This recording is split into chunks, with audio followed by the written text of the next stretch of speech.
on reste en France et on parle du phénomène de déradicalisation.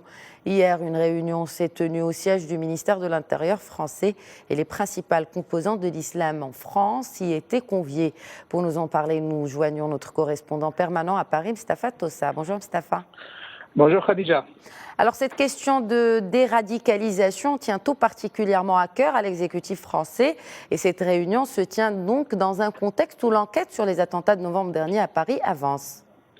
Oui, c'est vrai, elle se tient dans un contexte sur le plan sécuritaire extrêmement effervescent avec l'arrestation de Salam Abdeslah et le retour de la question de la radicalisation sur le fronton de l'actualité. Alors, cette réunion instance de dialogue avec l'islam au siège du ministère de l'Intérieur a été inaugurée par le Premier ministre Manuel Valls et clôturée par le ministre de l'Intérieur Bernard Cazeneuve. Alors, il a donné un chiffre assez effrayant. Il a dit que en janvier 2014, ils étaient à peu près 555 Français à s'être inscrits dans les filières djihadistes. Aujourd'hui, ils sont près de 1885 Français inscrits dans ces filières. C'est dire à peu près l'attractivité et la séduction que ces organisations terroristes au discours radical sont en train d'exercer sur les esprits de ces jeunes Français. D'où cette réunion pour essayer de trouver la meilleure manière de contrer ce discours radical et d'éviter que cette influence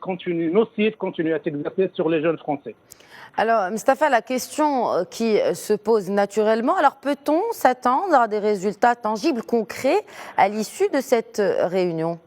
Oui, alors il faut dire que la première réunion qui a eu lieu en juin dernier, les autorités françaises avaient évité de parler de radicalisation et dans leur esprit, il s'agissait d'éviter tout de suite la stigmatisation. Mais cette réunion, il a été question d'essayer de trouver des solutions pour contrer ce discours de radicalisation. Alors, bien sûr, on continue à investir sur la formation des imams, on continue à investir sur la formation des aumôniers dans les prisons pour lutter contre le discours radical dans les prisons. Les prisons françaises sont connues pour devenir presque des entreprises productrices de radicaux ou de projets de jeunes radicaux. Et puis, il y a aussi l'idée de créer des référents religieux rattachés auprès des préfectures pour pouvoir déceler de manière sur un plan de proximité tous les jeunes candidats à la radicalisation. Donc autant la réflexion sont lancées par le gouvernement français et les autorités françaises pour voir toutes les pistes qui peuvent d'abord pister ces jeunes candidats au radicalisme et au djihad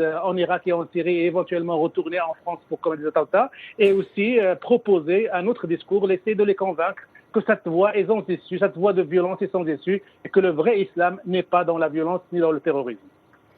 Mustapha Tossa, je vous remercie pour l'ensemble de vos éclairages. Je rappelle que vous étiez en direct avec nous depuis Paris.